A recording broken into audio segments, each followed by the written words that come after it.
પોરબંદરમાં જિલ્લા પંચાયત સામે આવેલ બિલ્ડિંગમાં ખેતીવાડી વિસ્તરણ કચેરીમાં 26 જાન્યુઆરીની રજા દરમિયાન તાળા તૂટ્યા હતા અને કચેરીમાં રહેલ એક મોનિટરની ચોરી થઈ હતી, જે મામલે અંતે પોલીસ ફરિયાદ નોંધાઈ છે। પોરબંદર શહેરના એસટી રોડ પર આવેલ જિલ્લા પંચાયત કચેરી સામે બિલ્ડિંગમાં થોડા દિવસ પૂર્વે માર્ગ અને મકાન વિભાગની કચેરીમાં તાળા તૂટ્યા હોવાની ઘટના સામે આવી હતી। ત્યારબાદ 26 જાન્યુઆરીની રજાઓ દરમિયાન આ પટાંગણમાં આવેલ ખેતીવાડી વિભાગની વિસ્તરણ અધિકારીની કચેરીના તાળા તૂટ્યા હતા। આ કચેરીમાં રહેલ મોનિટરની પણ ચોરી થઈ હતી। આ ઘટના બાદ આ શખ્સો દ્વારા આરોગ્ય વિભાગના સ્ટોર વિભાગના પણ તાળા તોડવામાં આવ્યા હતા, જે મામલે અંતે પોલીસ ફરિયાદ નોંધાઈ છે।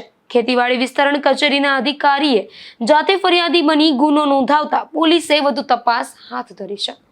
નમસ્કાર, મારું નામ વિશાલ રાજ્યગુરુ છે અને હું તાલુકા ખેતીવાડી શાખામાં વિસ્તરણ અધિકારી ખેતીવાડી તરીકે અહીંયા પોરબંદર તાલુકામાં ફરજ બજાવું છું।